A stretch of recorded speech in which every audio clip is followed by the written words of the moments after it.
In the grand stage of world literature, few adventures burn as brightly as the ones we share here on Echoes of Stories. Tonight, the shadows part to reveal one of the greatest works ever penned, The Count of Monte Cristo by the legendary Alexandre Dumas. Born in France in 1802, Dumas lived a life as daring as the heroes he created. At a young age, he joined the military and by 31 rose to the rank of general. Yet, behind the discipline of a soldier burned the soul of a storyteller. In 1829, he unveiled his first play, Henry III and His Court. By 1836, he was weaving serialized novels that left readers restless for the next chapter. The story you're about to hear, The Count of Monte Cristo, first appeared in serial form in 1844 and has since become one of the most enduring masterpieces of all time. This translation comes from the public domain archives of Project Gutenberg. The version you're about to hear is drawn from the public domain archives of Project Gutenberg. Now, the gates of the past swing open. The journey begins. The Count of Monte Cristo, Episode 1. On the 24th of February, 1815, the lookout at Notre Dame de la Garde spotted a familiar sight on the horizon. The three-masted vessel Pharaon, returning from Smyrna, Trieste, and Naples. As tradition dictated, a pilot quickly set out, guiding his small craft around the rocky silhouette of the Château d'If before boarding the ship between Cape Morgiou and Rhine Island. News of the arrival spread quickly. The ramparts of Fort Saint-Jean soon filled with eager spectators. In Marseille, the entrance of a ship in a port was always an event worth watching, especially when that ship had been built, fitted, and loaded in the city's own historic Fosse docks and belonged to one of its own merchants. The Pharaon moved steadily through the narrow strait carved long ago by some ancient volcanic force between the islands of Calasarein and Jaros. She had rounded pung and now approached the harbor under her topsails, jib, and spanker. Yet her progress was so slow and deliberate that idle onlookers began to sense something was wrong. Still, those skilled in navigation could tell the vessel was sound. Her anchor ready, the jib boom guys eased off, and her course expertly managed by the pilot. Beside him stood a young man, alert and watchful, repeating each of the pilot's instructions to the crew with the confidence of someone born to the sea. Among the crowd on shore, one man's unease grew so strong that he refused to wait for the ship to dock. He jumped into a small skiff, ordering the rowers to pull hard toward the Pharaon. He reached her just as she eased into La Reserve Basin. The young sailor, recognizing the approaching figure, left his post beside the pilot. Removing his hat, he leaned over the bulwarks in greeting. He was tall and slender, no more than 20 years old, with raven dark hair and black eyes that reflected both calm determination and the quiet strength of one long accustomed to facing danger. His expression, however, carried a shadow of grief. The visitor learned the reason soon enough. Misfortune had struck during the voyage. Off the coast of Civita Vecchia, the ship's captain, the respected Leckler, had been taken by a sudden and violent brain fever. He had suffered terribly before the end. Still, the cargo had arrived safely, a fact that offered some consolation to the ship's owner. Orders rang out to take in sail, and the crew of 8 or 10 men sprang to their tasks, handling the spanker brails, outhaul, topsail sheets, halyards, and jib downhaul with practiced speed. The young sailor oversaw the work closely, ensuring every movement was precise before turning back to explain how this loss had come to pass. The young sailor explained that the captain's death had come in the most unexpected way. After a lengthy and unsettling conversation with the harbor master in Naples, Captain Leckler had departed the port visibly troubled. Within a single day, a fever seized him, and 3 days later his life was over. The crew carried out the burial at sea in solemn silence. The captain's body sewn into his hammock, weighted at head and feet with a heavy 36-pound shot, and committed to the waters off El Giglio Island. Among the items they now brought home to his widow were his sword and the cross of honor he had earned. There was a bitter irony in it. After 10 long years of fighting the English, he had met his end quietly in bed, like so many others. Though the loss was real, the ship's owner seemed more reassured with each passing moment, especially upon hearing that the cargo was completely safe. The voyage's profits would be significant, and the young sailor even advised that no one should consider selling them for a mere 25,000 francs. As the Pharaon glided past the round tower, the sailor's voice rang out with crisp orders to lower the topsails and jib and to brail up the spanker.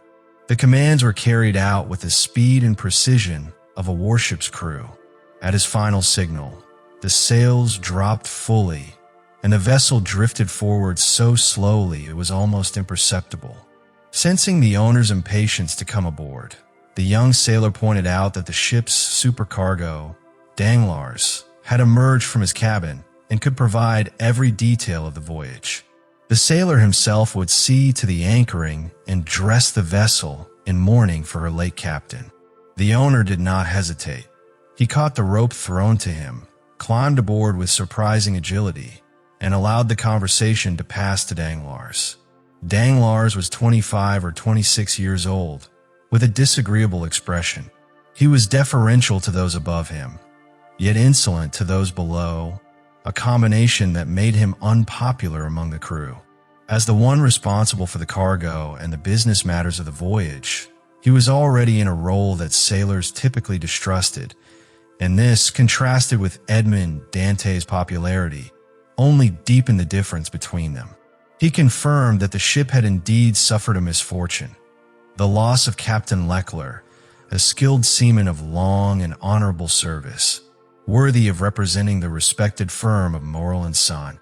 Yet, even while acknowledging the captain's value, his eyes followed Edmond with a glint of hostility. He noted that, in his view, youth often carried an excess of confidence. No sooner had the captain drawn his last breath than Edmond had taken command without consulting anyone. Moreover, Danglars resented that Edmond had delayed their return by a day and a half, having chosen to stop at the island of Elba instead of sailing directly from Marseille. The ship's owner reasoned that taking command after the captain's death had been Edmond Dantès' clear duty as first mate. Still, he admitted that delaying a day and a half near the island of Elba would have been wrong, unless the vessel had required repairs. Danglars quickly insisted that the Pharaon had been in perfect condition, and claimed the delay had been nothing more than a personal whim, an excuse for Dantès to go ashore. Meanwhile, Dantès remained focused on his tasks. At the owner's call, he promised to come over in a moment, then turned to the crew with a sharp command to drop anchor. The chain rattled through the porthole as the anchor plunged into the harbor.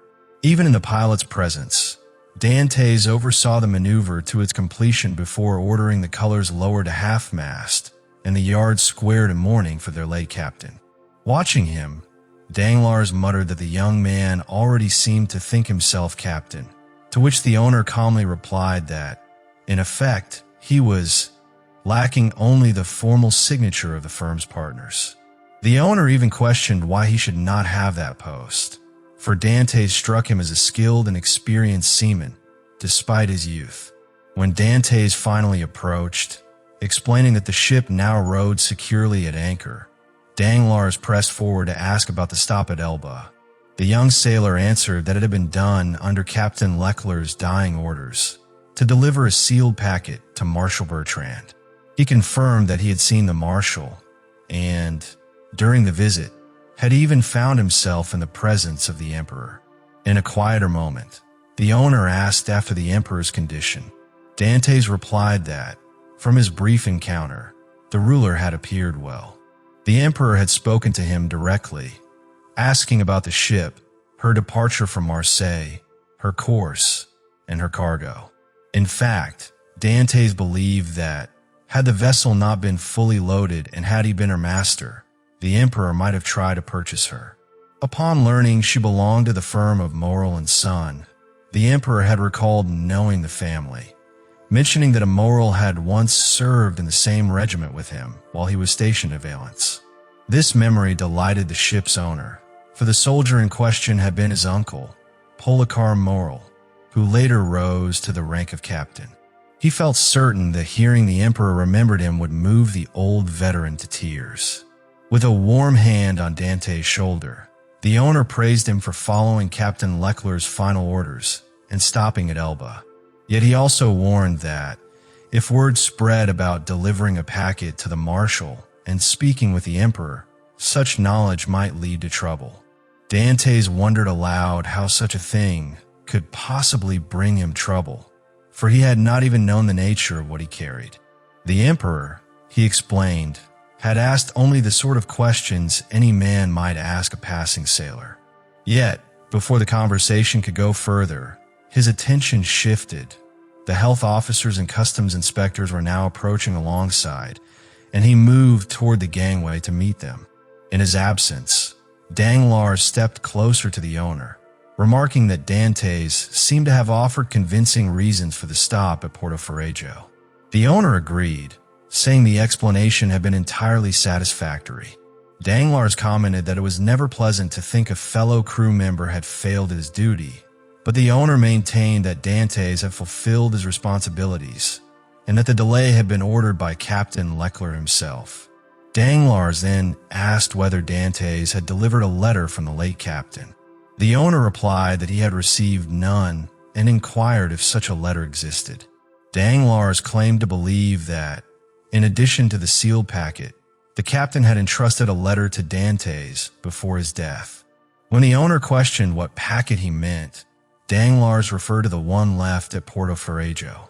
Pressed on how he knew about it, Danglars admitted he had passed by the captain's cabin when the door was ajar and had seen the captain hand both a packet and a letter to Dantès. The owner remarked that Dantès had not spoken of it, but if such a letter existed, he would surely deliver it. After a moment's thought, Danglars requested that the owner say nothing to Dantès about the matter, admitting he might have been mistaken. At that moment, Dantès returned, and Danglars withdrew. The owner noted that his business with the officials had been completed quickly. Dantès explained that he had given the customs officers a copy of the bill of lading, and that all other required papers had been sent ashore with the pilot. With everything now in order, the owner invited him to join for dinner. The young sailor, though grateful for the honor, politely declined. His first visit, he said, must be to his father. Morel's expression carried the warmth of long-held trust as he acknowledged Edmond's devotion to his father. The young sailor, though hesitant, inquired after the old man's health, learning that while he was believed to be well, he had been keeping to his small room. This, Morel noted, suggested that the father had lacked for nothing during Edmond's absence. Edmond's quiet smile revealed a deeper truth. His father's pride would never allow him to ask for help from anyone but heaven itself. The shipowner then reminded Edmond that after visiting his father, others would be eager to see him as well. A gentle mention of Mercedes brought a blush to Edmond's face, for she had visited the owner multiple times, anxious for news of the Pharaoh. Though Morel teased him, Edmond's tone held quiet gravity as he clarified that she was not merely a companion, but his betrothed. With a knowing nod, Morel urged him not to linger, granting him the time he needed for personal matters. He even offered money, but Edmond declined, explaining that his pay for 3 months' work remained untouched, save for his father's sake. The shipowner, recognizing the young man's care and loyalty, urged him to go without delay, adding that he would resent anyone who kept his own son from him after such a long voyage. As Edmond prepared to leave, Morel inquired whether the late Captain Leclerc had left any message, and Edmond requested a few days' leave, first to marry, then to travel to Paris. Morel granted the time freely, explaining that the Pharaoh would not be ready for sea again for months. Then came words that set Edmond's heart alight, a hint at the possibility of becoming captain. Though a business partner's approval was still required, Morrel promised to do all he could to secure it. Deeply moved, Edmond expressed heartfelt gratitude in the name of his father and Mercedes. Morrel then turned the conversation toward Danglars, asking for Edmond's opinion of him. Edmond's reply was measured. As a comrade, their relationship had been strained since a quarrel long ago involving an ill-judged suggestion to stop at the island of Monte Cristo. Yet, as an officer fulfilling his duties, Danglars had performed adequately. When asked whether he would keep Danglars aboard if given command, Edmond's response was one of respect for the shipowner's confidence in his officers. Pleased with his answer, Morrel dismissed him, granting the use of skiff. Edmond departed swiftly, the oarsman carrying him toward La Cannebière through the dense maze of ships that filled the harbor's narrow channel. Morrel watched with a smile until Edmond vanished into the bustling street, a place so celebrated by the people of Marseille that they often claimed, with pride, that if Paris possessed it, the capital would be only a second Marseilles. Turning back, Morrel found Danglars standing nearby, appearing ready for orders, but in truth following Edmond's movements, though the look in his eyes was far different from the shipowner's fond regard. Leaving Danglars to wrestle with the bitterness taking root in his heart, and to weave quiet suspicions in the shipowner's ear, the focus turned toward Edmond Dantès. After making his way through the busy stretch of La Cannebière, he entered Rue de Noailles and soon reached a modest house just off the Allées de Mailhan. Without delay, he climbed 4 flights of a dimly lit staircase, one hand gripping the railing for balance while the other tried to calm the quick pounding of his heart. At last, he paused before a half-open door, from which the entirety of a small, humble room came into view. Inside was his father, unaware that the pharaoh had returned, standing on a chair and training delicate stems of nasturtium and clematis along the trellis at his window. Then, in a rush of sudden joy, Edmond's arms encircled the frail figure from behind, his presence flooding the room with warmth and surprise. The old man gasped, turning pale as he trembled in his son's embrace. His joy was almost overwhelming, for he had not expected to see Edmond so soon, and the sudden happiness made him feel faint. Edmond, anxious yet smiling, reassured him, speaking of his safe return and of their coming happiness. He explained how fate had shifted unexpectedly. The death of Captain Leclerc had left an opening, and with the shipowner's help, there was a strong chance he would take the captain's place. At only 20, he might soon command the pharaoh, earning generous pay and a share in the profits.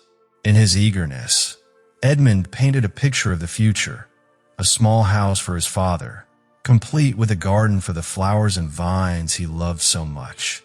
Yet, as he spoke, he noticed his father's face pale again and his strength falter until he collapsed backward. Alarmed, Edmond searched for wine to revive him, but the cupboards were bare. The truth emerged slowly. During Edmond's absence, his father had gone without. The 200 francs left behind had been partly claimed by a debt owed to their neighbor, Catullus, who had hinted at involving M. Morrel if it was not paid. Out of fear that harm might come to his son's standing, the old man had settled the debt himself, leaving only 60 francs to live on for 3 long months. Edmond was struck to the heart, realizing the sacrifice and deprivation his father had endured in silence. Kneeling before him, overwhelmed with remorse, he saw only forgiveness in the old man's eyes, who insisted that all was well now, for the hardship was past, and they were together again. Edmond, filled with relief at being home, declared himself ready for a brighter future, carrying not only hope but also a little money. Emptying his pockets onto the table, he offered his father a small heap of coins, several gold pieces, a few 5-franc coins, and smaller change, urging him to buy food and be happy. The old man's face lit with quiet gratitude, though he spoke of using it sparingly, not wishing neighbors to think he had waited for his son's return before making purchases. Edmond pressed further, insisting that his father should have a servant to keep him from being alone so much, and promised to bring smuggled coffee and fine tobacco from the ship's hold the next day.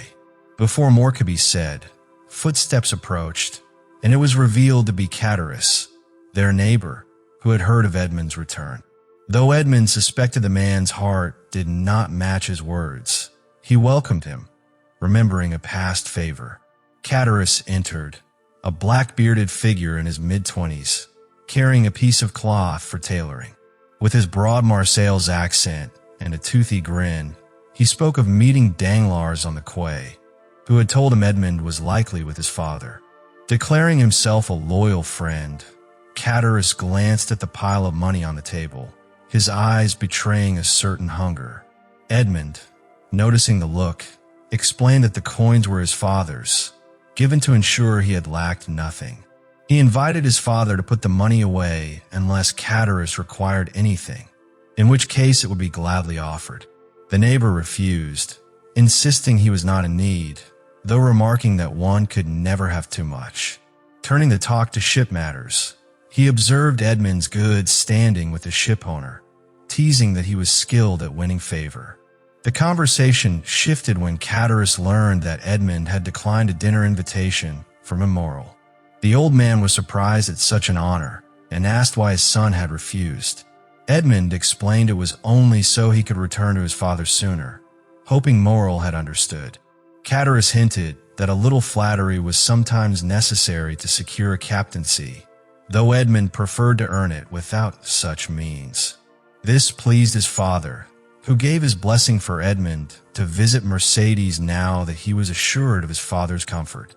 Chatteris, however, noted she was not yet his wife and warned that a young woman as beautiful as Mercedes was rarely without admirers, having many who sought her attention.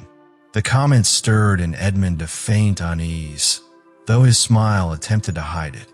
Chatteris went on to speak of the fine offers Mercedes had received, hinting that Edmond's future rank as captain would make him impossible to refuse. Edmond, forcing a smile that barely masked his unease, replied with quiet conviction that her loyalty did not depend on his title. Chatteris agreed in words, urging him to go and share his arrival and his ambitions with her. Without delay, Edmond embraced his father, gave a polite nod to the neighbor, and left the apartment. Chatteris remained behind for a moment before making his way down the stairs to where Danglars waited at the corner of Rue Senac. The two men spoke in low tones, Chatteris reporting that Edmond had spoken of the captaincy as if it were already decided. Danglars noted his impatience, learning that Immoral had given his word, which had left Edmond confident and, in Chatteris' view, even a little arrogant, offering patronage and the loan of money as though he were already a man of high standing. Danglars pressed him, asking whether he had refused the offer. Chatteris confirmed he had, remarking that though he had once helped Edmond earn his first coins, the young man no longer needed such assistance, for he was on the brink of becoming captain. Danglars, with a faintly dismissive tone, reminded him that nothing was final. He added, almost to himself, that if they wished it, Edmond might remain as he was, or even fall lower. Turning the subject, he asked after Mercedes, and Chatteris predicted trouble. He admitted he disliked men who rose too quickly, then hinted that he had seen things suggesting Edmond's fiancée might not be beyond challenge. Pressed to explain, Chatteris described how, whenever Mercedes came into the city, she was accompanied by a tall, strong, black-eyed Catalan with a fierce expression, red-toned skin, and brown complexion, whom she called her cousin. In Chatteris' eyes, such close company between a 21-year-old man and a 17-year-old woman could hardly be without meaning. Learning that Edmond had already gone to the Catalans, Danglars suggested they head in the same direction and wait for news at La Reserve. Chatteris agreed, provided Danglars paid for their drinks. The pair moved quickly to the tavern, ordering a bottle of wine and 2 glasses. Père Pamphile, the proprietor, confirmed that Edmond had passed not 10 minutes earlier and was indeed with Mercedes, settling under the tender spring foliage of plane and sycamore trees. The two men sat in the gentle shade while birds above sang brightly, welcoming one of the first warm days of the season, a peaceful scene that stood in quiet contrast to the plodding murmurs below. Just beyond a bare, weather-worn wall, about 100 paces from where two friends sat drinking wine and quietly observing the world around them, lay the small village of the Catalans. Long ago, this curious community had left Spain behind, choosing to settle on a narrow strip of land where they remain to this day. No one knew their precise origin, and their language was unlike any other in the region. One of their leaders, able to speak Provençal, had once petitioned the commune of Marseilles to grant them the barren promontory where, much like the sailors of ancient times, they had pulled their boats ashore. The request was granted, and within 3 months, around a cluster of 12 or 15 small vessels that had carried these seafaring wanderers, a tiny settlement arose. The village was built in a style that was both unusual and picturesque, half Moorish, half Spanish, and it still stands, inhabited by the descendants of those first settlers. They speak the language of their forebears, have lived on this same narrow headland for 3 or 4 centuries, and, like seabirds returning to the same nesting ground, they have remained apart from the Marseillaise population. They intermarry within their own, preserve the customs of their homeland, and even keep the traditional dress of their ancestors, just as they have preserved the language. The path through this secluded community was little more than a single street, and along it the story unfolds, leading to one of the village homes. Its outer walls were sun-baked into a warm, faded brown, a tone unique to the buildings of the region. Inside, the walls gleamed with whitewash, reminiscent of a Spanish inn. There, leaning against the wooden paneling, stood a strikingly beautiful young woman. Her hair was black as polished jet, and her eyes held the soft depth of a gazelle's gaze. She idly played with a bunch of heath blossoms, gently plucking their petals and letting them fall to the floor. Her slender, perfectly shaped fingers moved with a quiet restlessness, and her bare arms, tanned and sculpted like those of a classical statue, shifted as she tapped the ground with her supple foot. This small motion revealed the graceful curve of her leg, wrapped in a red cotton stocking patterned with gray and blue designs.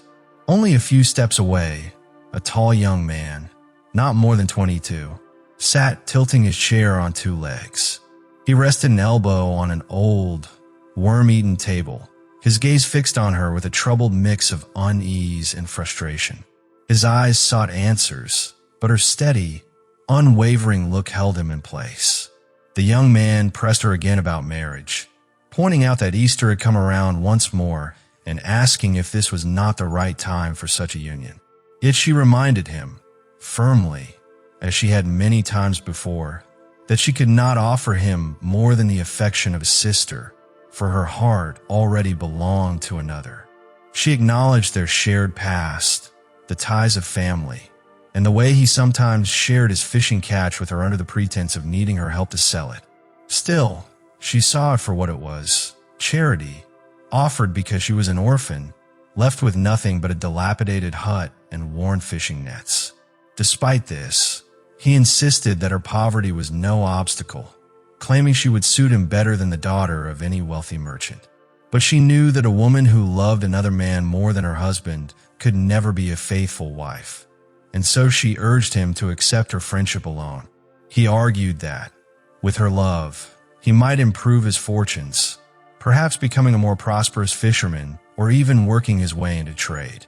She reminded him he was still bound to military service, free only because there was no war at present.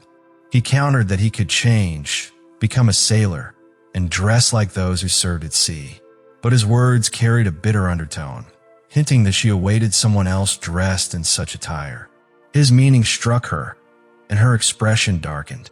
She realized he was accusing her of expecting another man, one who might not return, or worse, might prove unfaithful.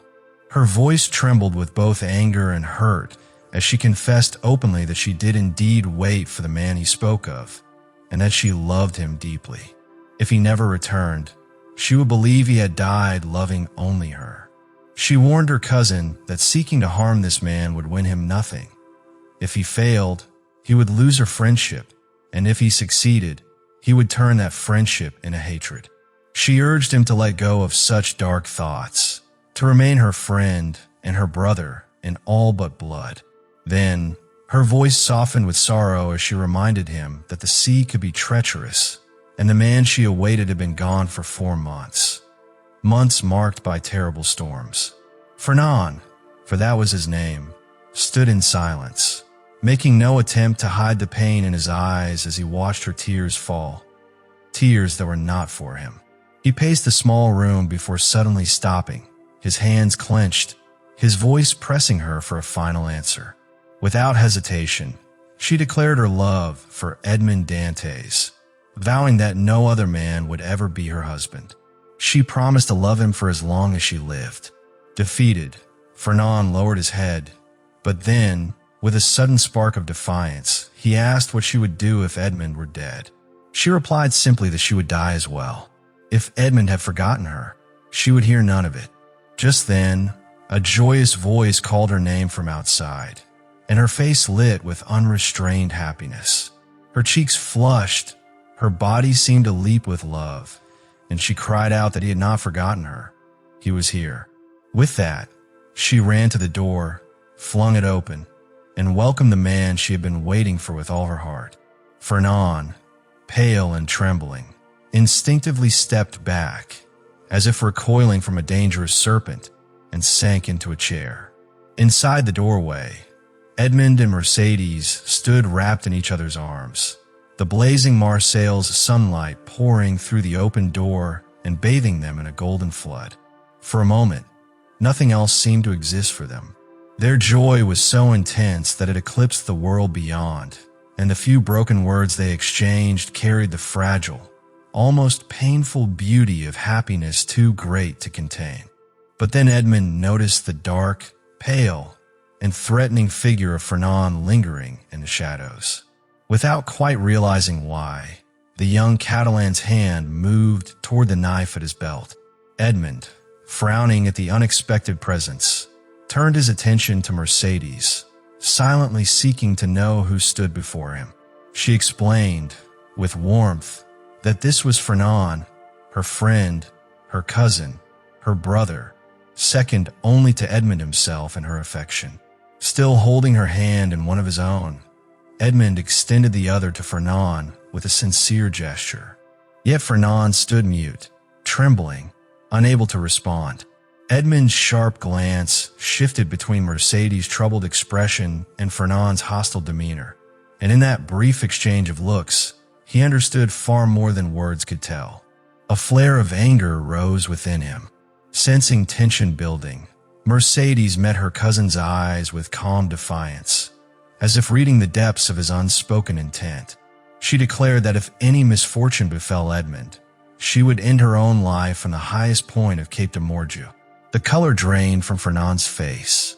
She reassured Edmond that he had no enemy here, only her brother-like cousin, who would offer his hand as a devoted friend. Her commanding gaze left Fernand no choice. Almost against his will, he stepped forward and extended his hand to Edmond. But the instant their hands touched, Fernand felt he had reached his limit. The effort of restraint was too great, and he abruptly left the house. Outside, the storm in his mind broke free. He ran wildly, tearing at his hair, crying out in anguish for someone, anyone, to rid him of the man who now stood between him and his desires. A voice called out, halting his steps.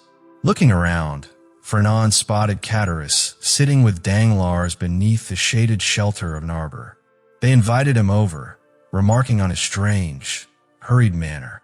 Still silent and dazed, Fernand allowed their urging to draw him into the shade, where the cool air soothed his overheated body, if not his mind. They greeted him and pressed him to explain his state. Catullus, with the blunt curiosity of the common people, guessed aloud that Fernand looked very much like a rejected lover. Danglars scoffed but noted the depth of Fernand's sighs.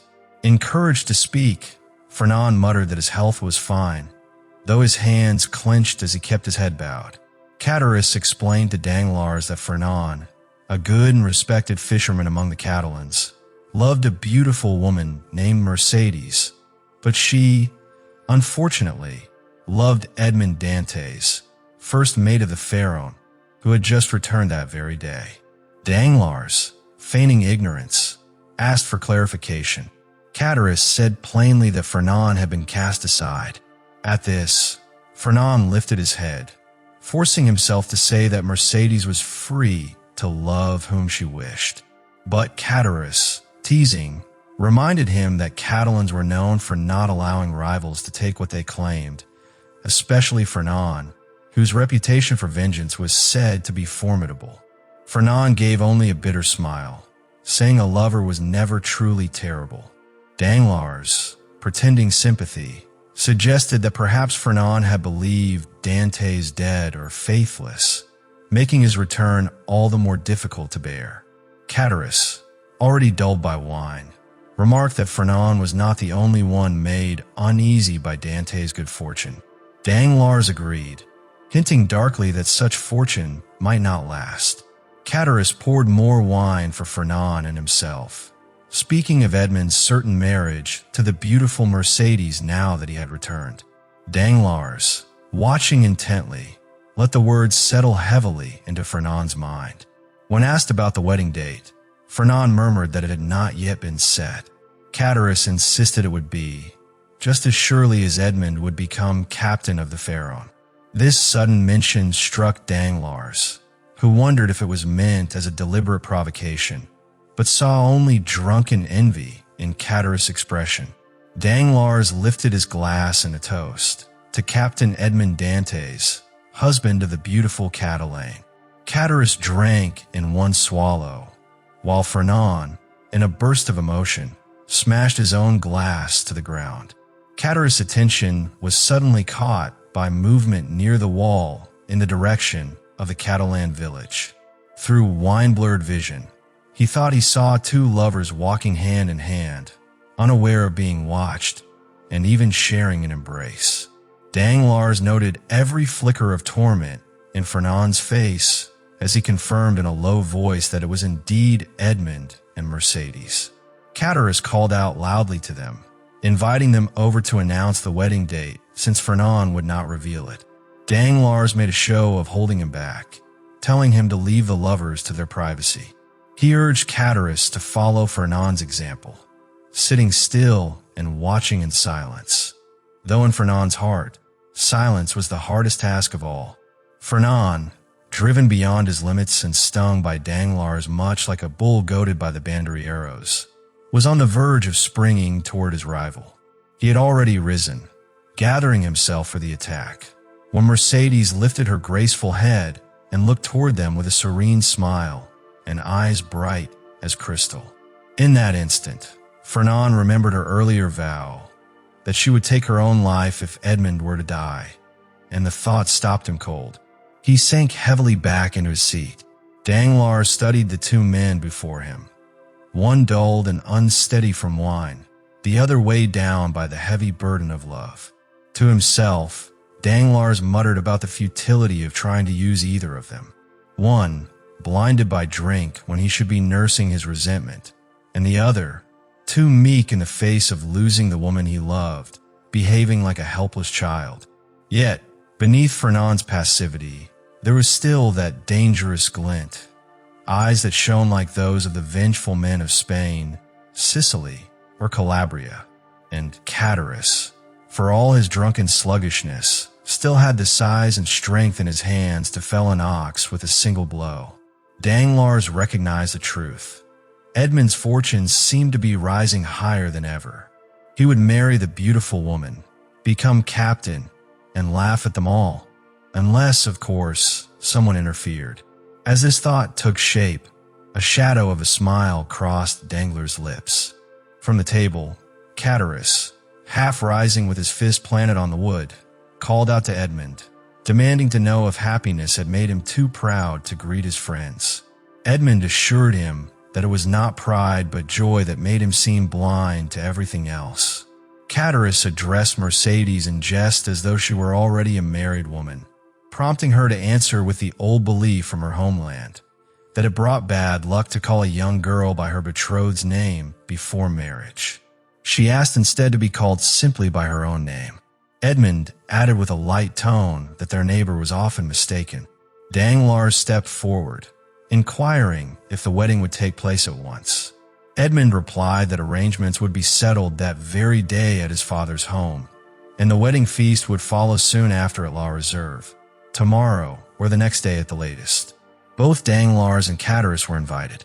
Catullus, with a sly grin, included Fernand in the invitation, to which Edmond responded warmly that the brother of his wife-to-be was his brother as well, and that they would be truly sorry if Fernand were absent.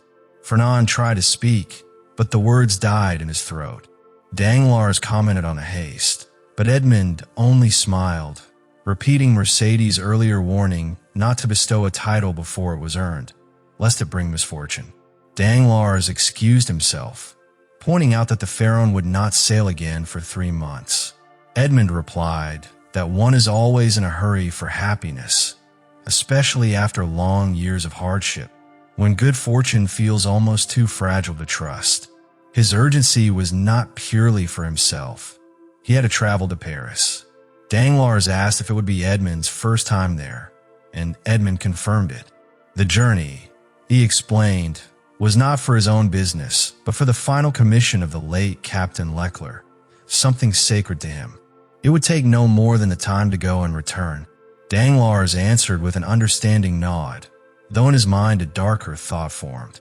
He recalled the letter from the Grand Marshal and saw in it a spark of inspiration, an excellent plan beginning to take shape. Edmond, unaware of the seed just planted, moved to leave. Danglars called after him with a parting wish for a pleasant journey. With a friendly nod, Edmond walked on with Mercedes at his side, the two of them moving away in quiet joy, as though their lives were touched by the favor of heaven itself. Danglars kept his gaze fixed on Edmond and Mercedes until the pair vanished behind one of the stone angles of Fort St. Nicholas. Turning back, he noticed Fernand, pale and trembling, collapsed into his chair, while Catullus clumsily mumbled the lines of a half-finished drinking song. Sensing the young man's distress, Danglars observed that this union between Edmond and Mercedes clearly did not bring joy to everyone present. Fernand, in quiet torment, admitted that it drove him to the edge of despair. His feelings for Mercedes were not new. He had cherished her for as long as he had known her. Danglars, almost with a touch of provocation, questioned why Fernand would sit in misery instead of seeking a way to change his fate. Fernand replied that even if he wished to harm Edmond, Mercedes had sworn that she would take her own life should any misfortune befall her fiancé. Danglars dismissed this as the sort of declaration women often made but rarely fulfilled. Fernand, however, insisted that Mercedes would keep her word, and he would sooner face death himself than see her die. Catullus, already unsteady from drink, proclaimed this to be the truest form of love, though his words were more slurred than sincere. Danglars, pretending a kind of sympathy, remarked that he might help Fernand, though he left his sentence hanging. Catullus, curious, pressed to know how such help could come about, but Danglars waved him off, telling him to drink and leave the matter to clearer minds. The tailor insisted he could handle more wine, calling for another bottle and rattling his glass on the table. Fernand waited anxiously for Danglars to finish his interrupted thought, but the moment was slipping, tangled in Catullus' drunken interruptions. With a hazy defiance, Catullus claimed that only those with guilty hearts fear the effects of wine, before half-singing the final lines of popular song. Fernand urged Danglars to continue, and Danglars finally hinted that the marriage could be prevented without taking Edmond's life. Fernand stubbornly argued that only death could part the couple, But Chatteris interjected that separation could also come through cunning, and that Danglars was clever enough to prove it. Danglars suggested that prison walls could be as effective a barrier as the grave. Chatteris, sobering for a moment, noted that imprisonment often led to revenge upon release. Yet Danglars brushed the concern aside, while Chatteris demanded to know why Edmond should be jailed at all, since he had committed no crime. The tailor refused to be silenced, drinking again and toasting Edmond's health. Danglars, seeing the clouded eyes of a man sinking further into intoxication, turned back to Fernand, pointing out there was no need for killing. Fernand replied that if Danglars truly knew of a way to have Edmond arrested, he should reveal it. Danglars hinted the method could be discovered by anyone willing to look, though he pretended it was none of his business. Fernand accused him of having personal reasons to despise Edmond, sensing that one who hated could always recognize hatred in another. Danglars denied it, claiming only that Fernand's unhappiness had stirred his interest. Yet when Fernand pressed, he admitted that, so long as no blood was shed, he was willing to execute whatever plan Danglars devised. At that moment, Chatteris, head drooping onto the table, lifted his glassy eyes and declared he would not allow Edmond to be killed, remembering that his friend had offered to share his money with him that very morning. Danglars assured him no one intended murder, urging him to drink to Edmond's health instead. Chatteris did so noisily, shouting a cheer. Fernand, however, was growing impatient, pressing Danglars for a concrete plan. The supercargo remarked that while Spaniards tended to brood, the French preferred to invent, and it was invention that was now needed. At last, he called for pen, ink, and paper, his own tools of trade without which he claimed himself useless. Fernand repeated the request more loudly, and the waiter, pointing to a nearby table, brought the items to them. Chatteris, resting one hand on the table, glanced at the paper before them and remarked on the dangerous power that pen, ink, and a sheet of paper could hold, more certain to destroy a man than an ambush with sword or pistol. In his mind, such tools carried a far greater threat than any weapon forged of steel. Danglars, noting that the tailor was not as far gone in drink as he seemed, urged Fernand to refill his glass. The Catalan complied, and Chatteris eagerly took it, surrendering the page in favor of the fresh wine. Fernand's watchful eyes followed him until the final swallow left the man sagging, the last trace of reason dimming beneath the weight of alcohol. With Chatteris nearly senseless, Danglars spoke again. He suggested that after a voyage such as Edmond's, one that had included a stop at the island of Elba, someone might inform the king's attorney that the young sailor was acting as an agent for the Bonapartists. Fernand, quick to seize the idea, declared he would make such a report himself. Danglars cautioned that such an accusation would require a signed statement and proof to sustain it, but claimed he knew how to provide that evidence. Still, he warned that Edmond could not be kept in prison forever, and the day he was released, vengeance might follow. Fernand scoffed at the thought, but Danglars reminded him that Mercedes would never forgive even a scratch upon Edmond's life. To avoid suspicion, Danglars proposed a subtler method. Taking the pen in his left hand, he wrote in an unfamiliar, altered script so it could not be recognized. The words accused Edmond Dantès, mate of the Pharaon, of having carried letters from Murat to the deposed emperor and from the emperor to a Bonapartist committee in Paris.